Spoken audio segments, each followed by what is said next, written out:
नमस्कार मंडळी, सुरुवात करूया रेसिपीला।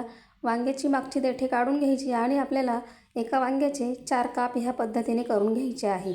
आता आपण मिठाच्या पाण्यामध्ये हे वांगे टाकून घेऊया आणि इथे मी एक बटाटा घेतलेला आहे। बटाट्याची साल काढून घ्यायची आणि त्याच्या देखील या पद्धतीने फोडी करून घ्यायच्या आणि हे देखील आपल्याला पाण्यात टाकायचे आहे।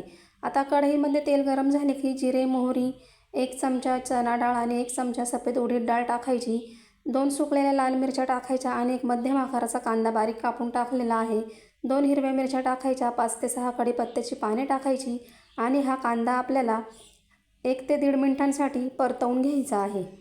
7 ते 8 लसणाच्या पाकळ्या आणि थोडंसं आलं खलबत्त्यामध्ये ठेचून घेतलेलं आहे, ते देखील आपल्याला परतवून घ्यायचं आहे।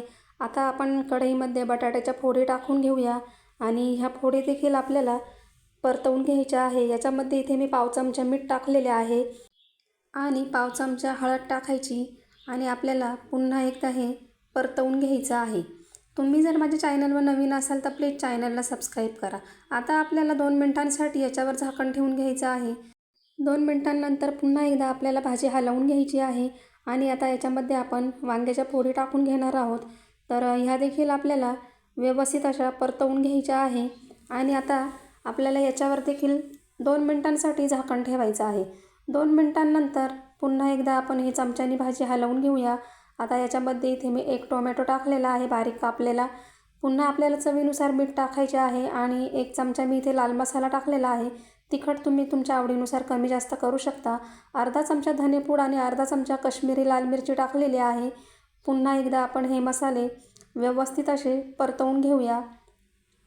आता याच्यामध्ये आपल्याला इथे अर्धा ग्लास पाणी टाकायचं आहे आणि एकदा आपण हे पुन्हा मिक्स करून घेऊया। आता मंद आचेवर आपल्याला पुन्हा 5 मिनिटांसाठी झाकण ठेवायचे आहे।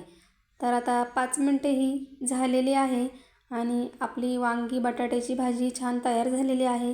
आता याच्यावरून आपण कोथिंबीर टाकून घेऊया आणि छान असं मिक्स करून घेऊया। आता गॅस बंद करून द्यायचा आणि आपली मस्त अशी भाजी तयार झालेली आहे। तुम्हाला रेसिपी आवडली असेल तर लाईक करा, कमेंट करा, चॅनलला सबस्क्राईब करा। धन्यवाद।